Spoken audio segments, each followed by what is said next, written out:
तो मैं ये समझती हूं कि जब आपके सामने कोई पोस्ट आए, कोई रील आए, कोई ऐसी चीज आए, तो अपनी मैं ये नहीं कहती कि मुझे सपोर्ट करो, मैं सिर्फ ये कहती हूं कि अपने मुल्क को अपनी नजरों के सामने रखना। ये मुल्क हमारी माँ है, ये धरती हमारी माँ है।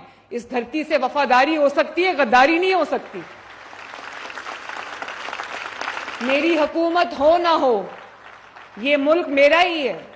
ये नहीं कि मेरी हुकूमत है तो मुल्क बहुत अच्छा है, मेरी हुकूमत नहीं है तो बाहर निकलो और आग लगा दो और जला दो और सर फाड़ दो और पेट्रोल बॉम्ब चला दो। ये नहीं हो सकता। इस मुल्क को आपने एक ही नजर से देखनी है और वो है ये धरती माँ है हमारी, इसको माँ की नजर से देखना है।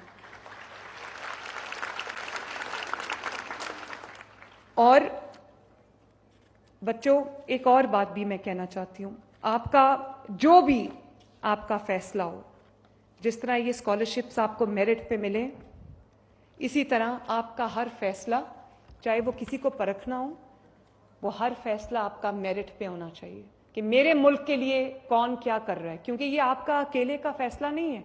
जो फैसला आज आप करोगे, क्योंकि यूथ के हाथ में डिसीजन मेकिंग पावर है, मैं ये चाहती हूं कि आप लोग मेरे हेल्पिंग हैंड्स बनो। मैं चीफ मिनिस्टर ऑफिस में आपकी मदद के बगैर कुछ नहीं कर सकती।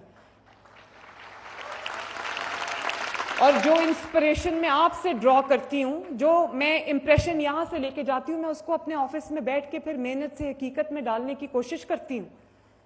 तो मैं ये समझती हूं कि आप में से कोई बच्चा भी गाली गलोच, पगड़ियां उछालना, झूठ बोलना, झूठ का यकीन करना, कोई बच्चा अपने मुल्क के खिलाफ कदम उठाना तो दूर की बात है, मेरा कोई बच्चा भी इस बारे में कभी सोचेगा भी नहीं। हमारी मुल्क हमारी रेड लाइन है, पाकिस्तान हमारी रेड लाइन है।